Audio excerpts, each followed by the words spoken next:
Hey friends, welcome back to the 12 Days of Christmas sewing series. We are at day 10. It's so hard to believe that we're already almost done. I hope that you have been enjoying the series. And without further ado, day 10's video is a free pattern that is offered by a different designer. She is super well known in this community, and I don't even know how I stumbled upon this, but we all love belt bags and waist packs and fanny packs and things like that. And the fact that this one was free on her channel, I thought, what a great idea. I watched the video and it seemed so like super beginner friendly, which I think is really important in this series to try to keep things quick and easy. And so I whipped up the 5th Avenue waist pack by Sallie Tomato. I did this super fun and funky like beige fur or cream colored fur. I wanted to have this be like a winter bag. So I paired it with this icy pink zipper from probably Zipper Valley, if I had to guess, or Waywack. But just by judging or looking at the actual zipper tape itself, it seems like a Zipper Valley zipper tape. The zipper tapes are a little different at Waywack. And then I used this webbing also from Zipper Valley, and then here's the back. So it just like reminds me of a Yeti, of the Abominable Snowman. It's a really perfect size. See, it's like the size of 2 hands. And I opted out of adding the zippered pocket here on the back, but you could certainly do that. And so I sewed it up, or I flipped it and sewed it the bottom seam down here. And I added a tag. The tag's from Carolina Little Stitches. But yeah, it came together super quick and easy. This was my first time doing it. It was on camera and I didn't have any issues. The only thing is, I noticed that these little corners in here are a little funky, and so I think on the next one, I will just pay closer attention, but also sewing with fur, it has its own challenges. But yeah, I love it so much. I will definitely be making more of these. I think that these would be a hit on vending tables. The Louis waist bag by Creations is my favorite fanny pack at the moment, but that one's a lot more technical. It takes more time and more materials, but this one is like super quick and really fun and a great size. And yeah, I hope that you enjoy it as much as I did. There is a link in the description box that will take you to Sallie Tomato's page. You have to fill out the form. It's just like your email and your name to get the pattern, and then it's a printable PDF. And yeah, then come back and let's get to making. I have all of my pieces cut and ready to go. I have my 3 exterior pieces, so you just need this curved flap. This is the back, and then the front has darts, and then corresponding pieces for the lining here. I have these interfaced kind of with all different things. I just use scraps. So this one's Decovil Light. This one is cast iron handcrafted, and then this looks like Decovil Light as well. And if you notice, I'm using this really furry, cool print. I thought that it would be a cute, like, winter bag. So I paired it with, like, this icy pink. And it's a huge pain in the butt to cut, so just be aware of that. But I did a test run before I interfaced. I knew that I wanted it to have some structure, but I want it to settle in over time, so I did Decovil Light on the back. But I was a little nervous about using my heat press to attach the Decovil because I didn't know what it would do to the fur, but I just backed my heat temperature down and went for it, and it worked out great. So I put Decovil Light on all 3 of my pieces. And I don't know if I missed it in the pattern PDF, but I couldn't find a zipper length, so I just cut out 12 inches, and hopefully that will definitely be long enough, and I should have a little bit of excess on either side.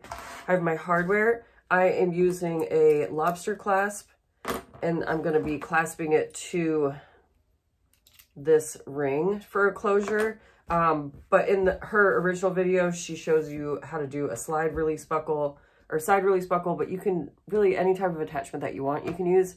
And then this, of course, is my strap slide, and I'm using this beautiful webbing from Zipper Valley. Shout out to Alex, because she's amazing. And then I do need to get a zipper pull. I will go with this guy.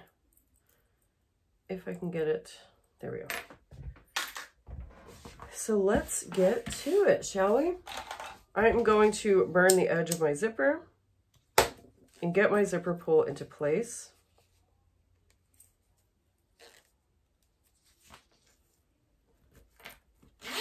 Oh, I love it when the teeth line up exactly right. That's not too often that happens perfectly. And the first thing that we are going to do is attach our zipper to both of these top curve pieces. Now I want my zipper pull to open on the left-hand side, so I'm going to take this piece, which is going to be the outside piece, and when I'm wearing the bag, this is the direction that it'll be facing. The curve will be facing away from my body. So I know that if I lay it with the zipper right side down, and the zipper pull starting on the left here, I know that it will be in the correct orientation. Or at least I think that's correct. But we'll find out, won't we? The good part about this is that if it is on the wrong side, I can just pull off the tape or the zipper pull and just re-add it to the other side. But so first things first, let's get our zipper into place here. If you need to, you can do a few little snips, but just be really careful with your zipper tape. This is actually almost bad advice. You should not nip into your zipper. Or if you do it at your own discretion. I am planning on keeping this bag, so I'm not super worried about it. And I think it's time that I test the theory, but I had a bag come back this summer that I had made, and I had snipped into the zipper tape and it ripped several places, but I couldn't tell if it was from heavy use or what. I mean, the bag is obviously very, very loved, to put it one way. And I don't know. So I think it was just a combination of things, but I think in general, it's best practice to not snip into your zipper tape. So do that at your own discretion.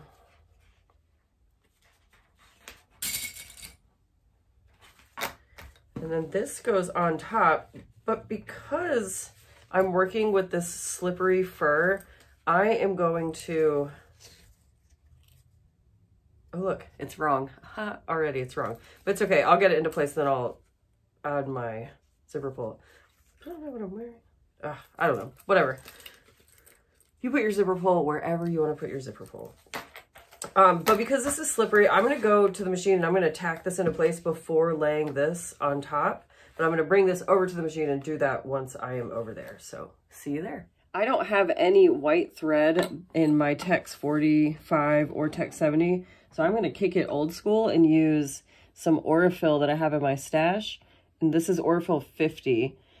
Which is different. It's not Tex. This is thread weight. And so the thread weight goes in the opposite direction as Tex. The thicker, the higher the number on Tex, the thicker it is. But when it comes to weight, the higher the number, the thinner it is. Pretty sure that that's correct. But it feels super thin in comparison to what I'm used to using now. But I'm glad I at least had some white on hand, and we'll see what it's like using old thread after it's been so long. I still have my standard size 18 needle and size 4 stitch length. Just gonna get my zipper pull out of the way here and get to it.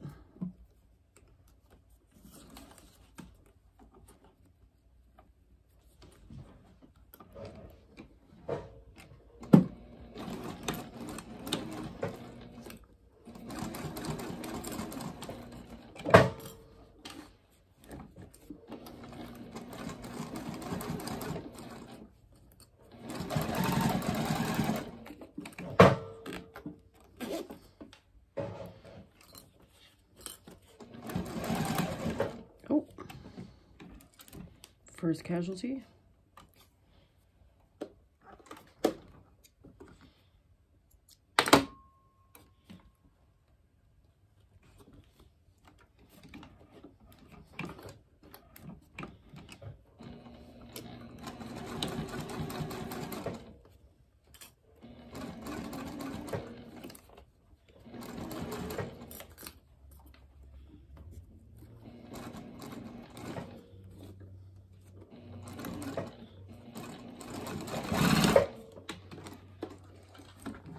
All right, so now I'm just going to take my lining piece and sandwich it right on top. Stitch that into place.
To finish this piece, we're just going to flip right side out. If you want to, you can cut down some of this bulk, which actually I think I'm going to do. Let's grab my scissors.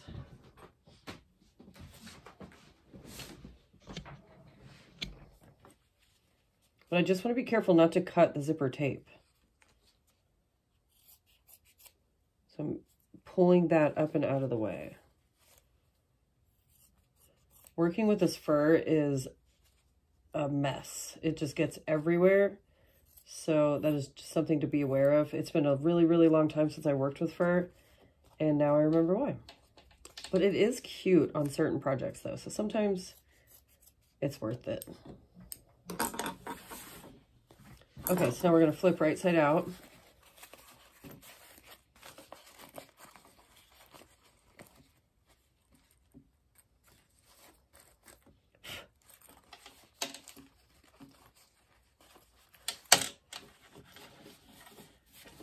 Just going to clip this. And then I'm just pressing it with my fingers, just really applying pressure, especially here in these corners, or the curves rather. I'm just pulling on the lining to make it lay flat. And it looks nice in there. And then I know that we are supposed to top stitch, but I think I might just leave it because it's holding a nice edge up here without it. So I'm just going to leave it, but what I am going to do is stitch down this side to keep these two pieces together.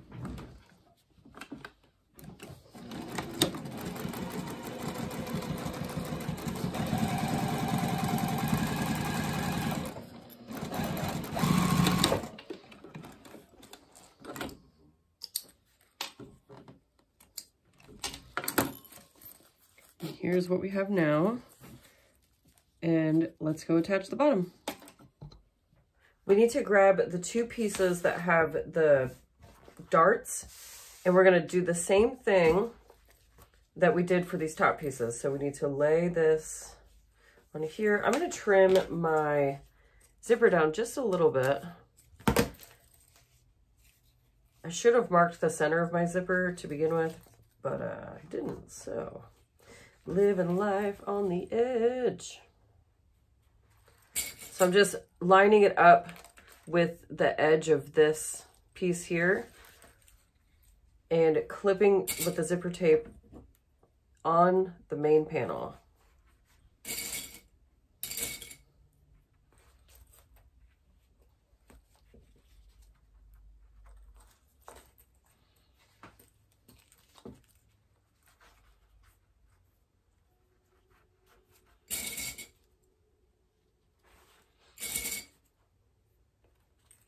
Now for this one, I think I can probably get away with clipping this, but let's see.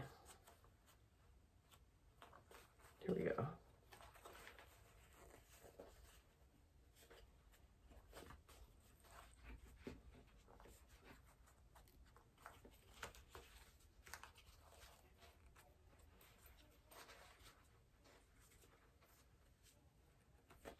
There, so now we have our lining and our exterior zipper sandwiching down in here. So I'm going to go to the machine, we're going to stitch across there.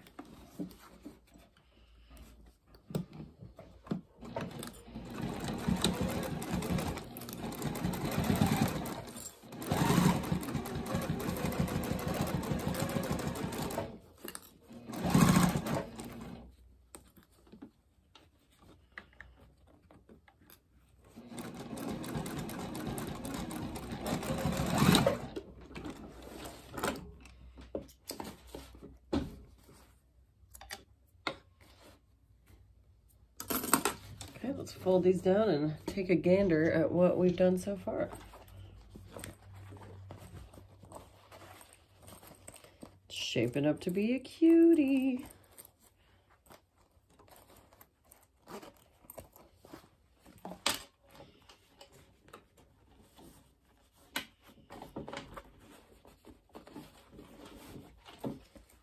And so because I didn't top stitch the other one, I'm not going to top stitch this one either. We're just going to roll with it. So the next step that we want to do is fold our darts on each other. So you're going to fold them right sides together and line up the dart cuts. You're going to do that for all 4 darts.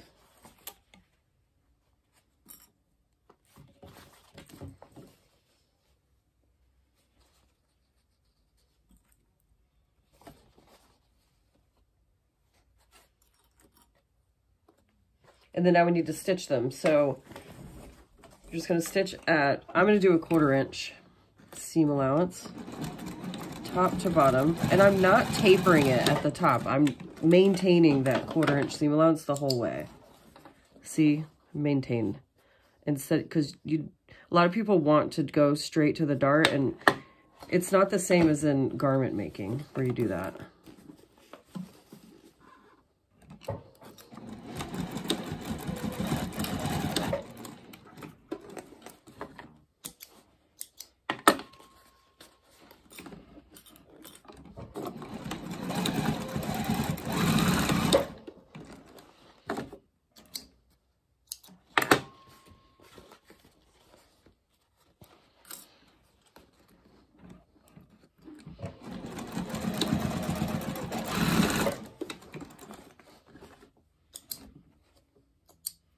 Something that I omitted, but that Jess tells you about in the original video, is if you want to, you can add an interior pocket in here, and then that would be your turn hole. But I have chosen to leave that off, and so I'll be turning it through the bottom, which is not something that I normally do. I tend to try to avoid seams on the inside of bags, but I'm just going to take that opportunity and add a little fun tag sticking up from the bottom.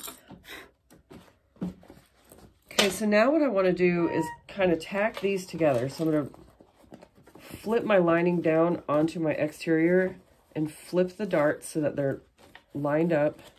And they should, in essence, flip right onto each other and want to hang out. And what I'm going to do is I'm going to sew all around the bottom and the sides to hold everything into place.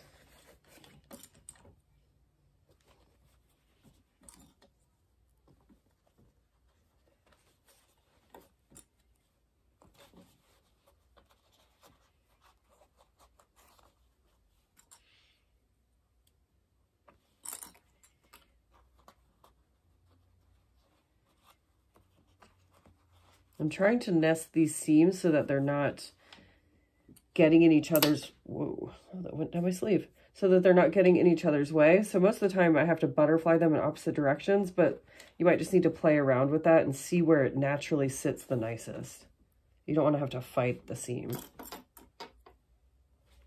Okay, so now we've got her all clipped, and I'm just going to stitch from the back because it's just going to be easier to see what I'm doing. And you'll notice that whenever you flip front to back, now the lining looks a little bit loose. So I'm actually going to use this as an opportunity to pull this pressure out and ease these bubbles. So then when the bag is complete, it's a nice crisp lining and it's not like this. So there's not any extra fabric in there. If you make any of my patterns, you know I really, really love to do or have like nice crisp interiors. I don't like to have a saggy lining. So I do whatever I can to avoid that.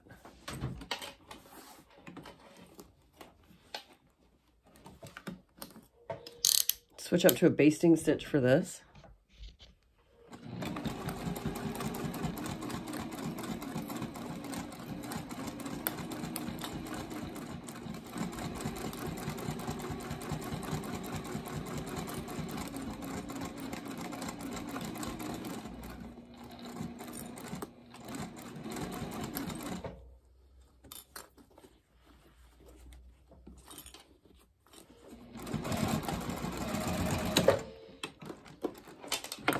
Make sure to turn your basting stitch back down so that you don't accidentally sew the rest of your bag at that high of a stitch length. Oh, she's looking cute. So I'm just going to trim my zipper so that it is nice and flush. This one's pretty darn close, but you can see on the back side it's got that little tail.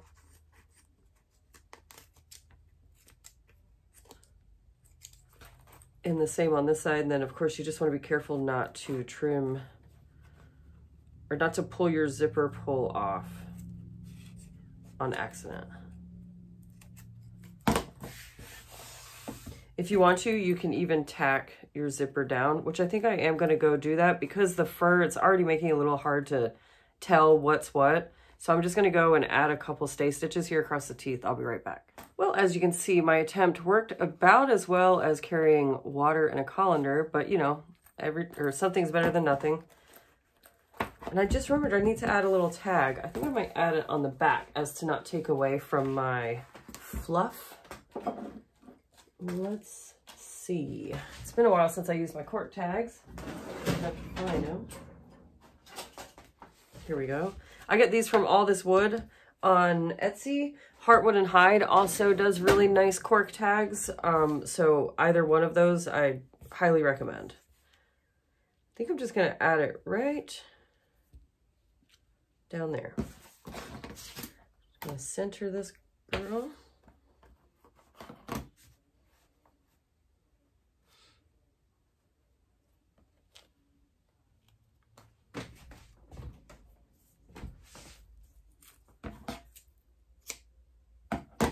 Where should I put my metal tag? I should put a metal tag. What am I thinking? Being goofy.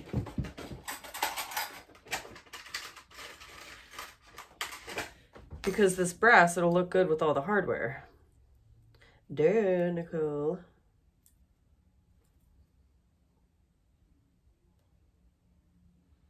Okay, so I'm going to do this from the back so that I can really see what I'm doing.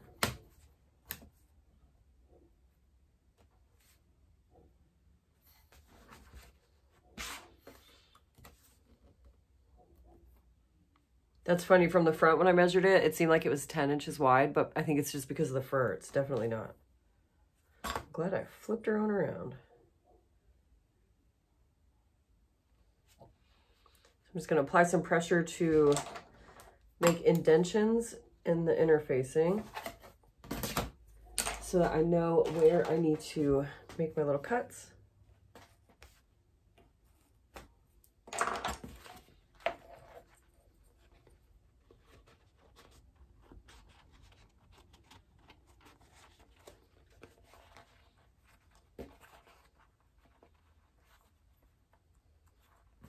Cute. Okay. Of course, the video cut off and I had no idea, so I'm just going to kind of run you through what I did.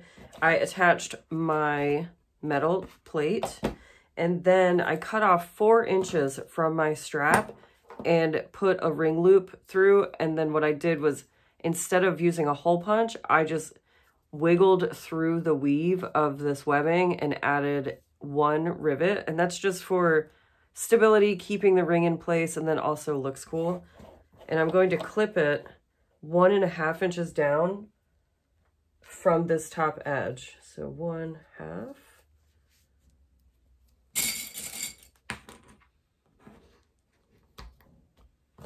And then I just made a standard strap, and if you haven't ever seen that, essentially what it is you take 1/2 of your webbing and you go up and over the middle bar. And because I am using this woven webbing,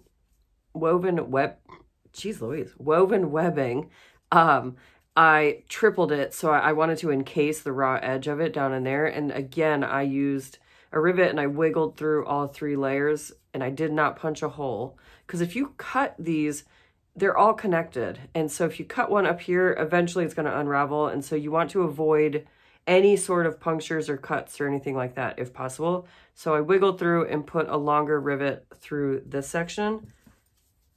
And then with the fold up, you're going to slide your lobster clasp facing down. So it's facing away. And then now I'm going to come up and back over that middle bar to complete my strap. See what's happening here because it's been cut, so it's already starting to unravel. If you need to, you can put some clear tape there and that'll hold everything in place. Up to you. So now with the slide facing up, I'm going to clip this onto this left side at 1.5 inches down as well. So 1.5. And then now I'm just going to pop to the machine really quickly, and I'm just going to add a couple stay stitches here just so that it's not moving around whenever we're attaching the front to the back. If I can get this clip into place. There we go. All right, be right back. So I'm going to slide my hardware pretty close, but not all the way to the end, just to shorten my strap and keep it out of the way while we're doing these subsequent steps. What we have now is our 2 exterior pieces, or back pieces rather, and then our front piece ready to go. And what we need to do is attach them all together. So in the video, the Sallie Tomato video, she has you just do the front first, and then you come back and attach the back.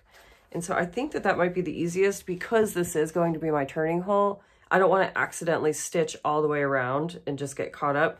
So I'm going to attach just my exterior panel first, and then I'll come back and attach my lining.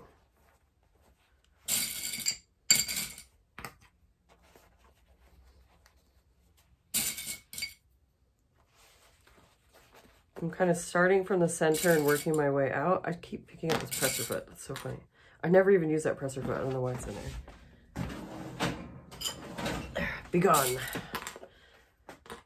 So working my way out from the center point, and I'm just kind of sliding this panel down and in, but what I really want to be careful of is I don't want there to become any buckles or folds or major shifts. So just take your time, line everything up, and get it clipped into place. Another presser foot. Jeez. I also have a little ducky. That's from So Magical.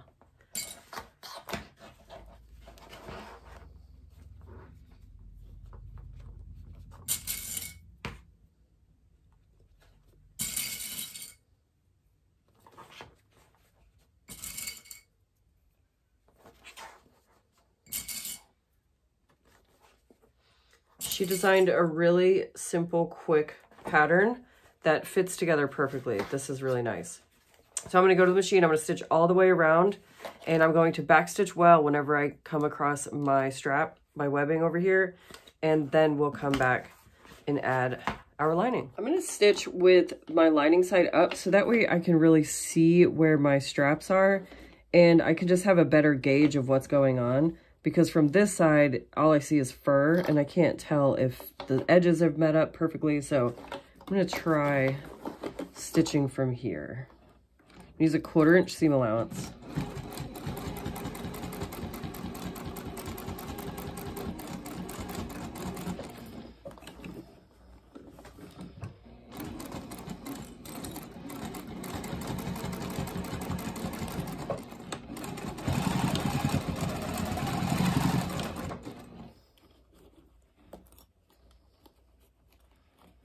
So now this little zipper area that I had a hard time with earlier is kind of a pain because it's slipping around.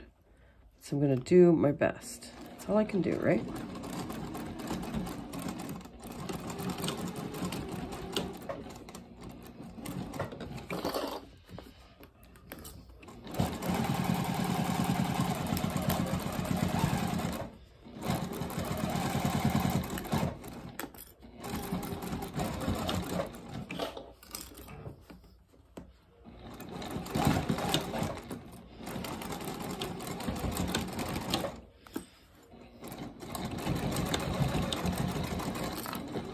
Oh, broke my thread. It's kind of amazing to me that I worked in this thread for so long and made so many different bags with it because it's just so light.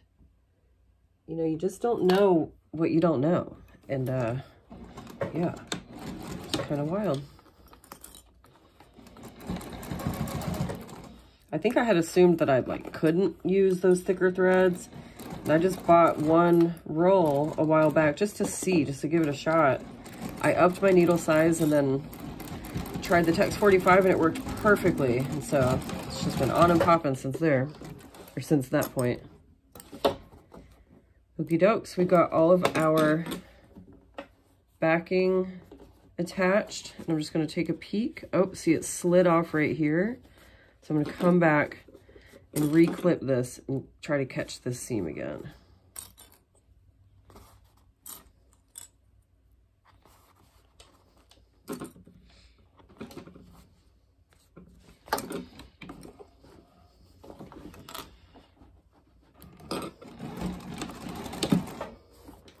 So it might be tempting to trim this down right now, but I'm not going to do that yet, not until we attach this other piece. Really important to open up your zipper here. If you don't want to open it all the way, that's totally fine, but you want it to be open a touch. When you're using zipper by the yard, generally speaking, it's really easy to slide the zipper even if it is all the way closed, but just good practice to remember to move the zipper pull, give yourself some room to open it. So we are laying the right side onto the right side, or the lining. The linings are going to be right sides together. And I'm going to clip all the way around and I'm going to leave a birthing hole here at the bottom.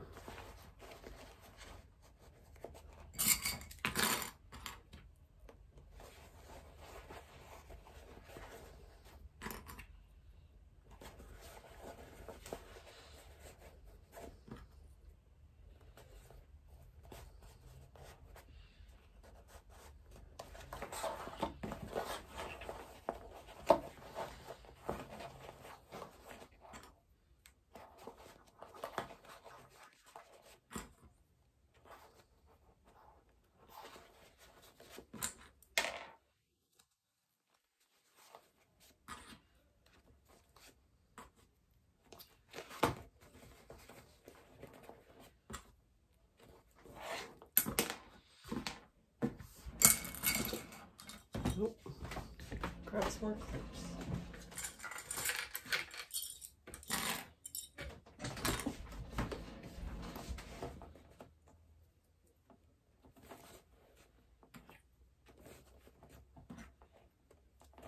All right, back to the machine we go. I am going to make some marks down here so that way I don't forget. There to there, that should be more than enough. That's probably about 5 or 6 inches here at the bottom. Let's see, 1, 2, 3, 4, 5, and then 5.5, close. Okay, so let's go stitch. And I'm gonna do my little L stitch. So when I'm at the machine, I'm gonna start my stitch line right here and I'm gonna back stitch really well. And then I'm going to continue my stitch line. And then when I get here, I'm also gonna create the little L. And what I have found is that it just makes for an easier process when you're trying to fold the two pieces up in on themselves and stitch them closed. Something that did just dawn on me is in theory, we're supposed to be attaching this piece to this piece here, but this piece is stitched down. So this might be an interesting challenge once we get it flipped right side out, but this is how she suggests to do it, so we're gonna give it a try. Ain't nothing to it but to do it.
So while I've got it flipped inside out, I'm going to go ahead and finish this seam off.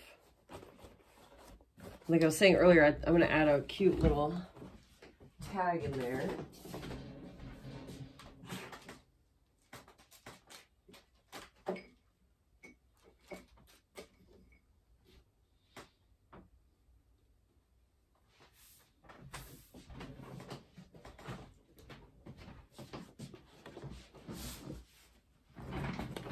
I got these tags from Carolina Little Stitches. I think that they are drawn by Sarah Hartz, if I'm not mistaken. I'm not 100% sure on that. See, so yeah, this is interesting because I'm going to be making this seam with this entire piece here. I wonder if I can actually pick. What I'm brainstorming about is if I fold it just like this, then there's going to be an extra seam in what will be the exterior of the bag, and I don't want that. So what I'm thinking is if I pick just the lining away from the exterior, then I can close this seam off correctly and avoid putting the exterior into that seam line.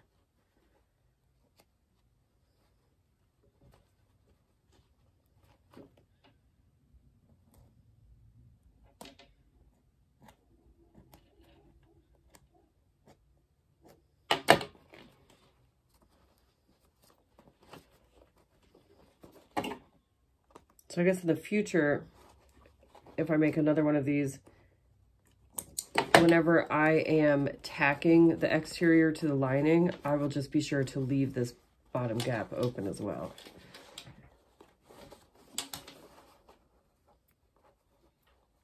All right, so now we have the proper 2 lining pieces, and we can avoid having the exterior in that seam. Just going to take a little bit of finagling here, because now it wants to lay right there, of course. Oh, it looks like I accidentally unpicked those stitches too. So now I need to re-tack the 2 exteriors. Oh my goodness. I think at the end of the day, I'm glad that I'm going through all of this, but yeah, this is definitely something that I'll have to keep in mind for the next one.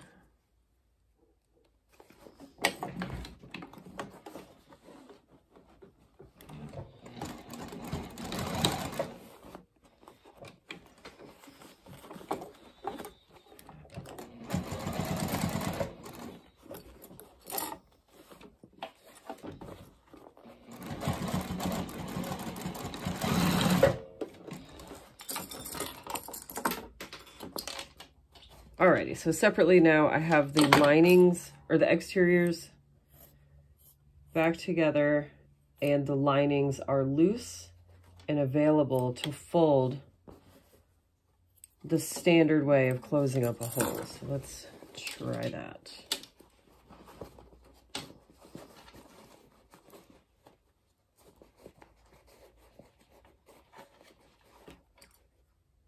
Just gonna work one side at a time.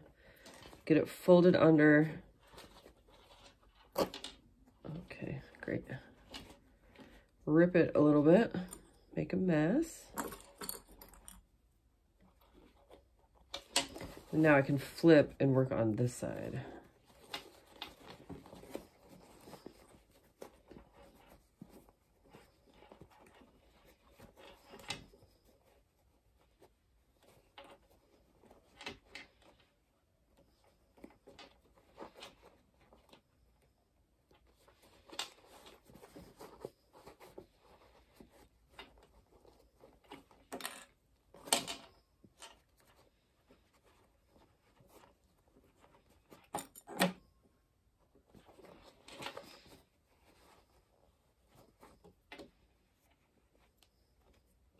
Just gonna slide this tag in right here.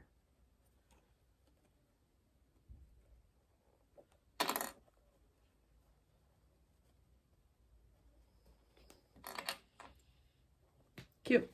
Okay, so I'm just gonna close up this hole here, being really careful not to catch that exterior piece. It keeps wanting to lay on the lining. So I'm gonna move it out of the way as best as possible.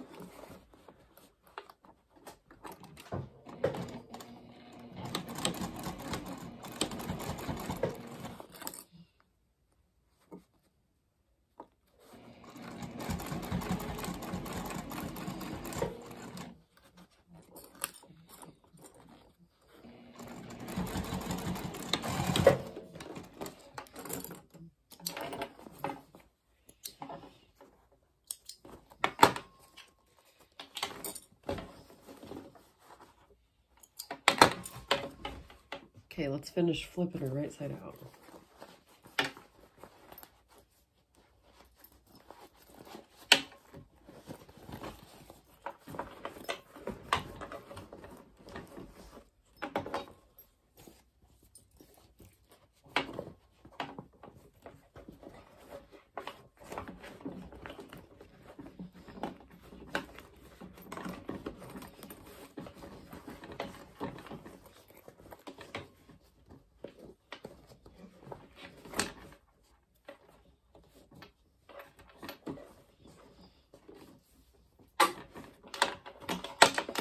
Cute.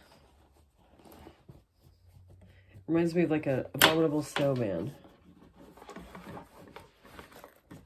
It's nice and wide in there. Lots of room for activities.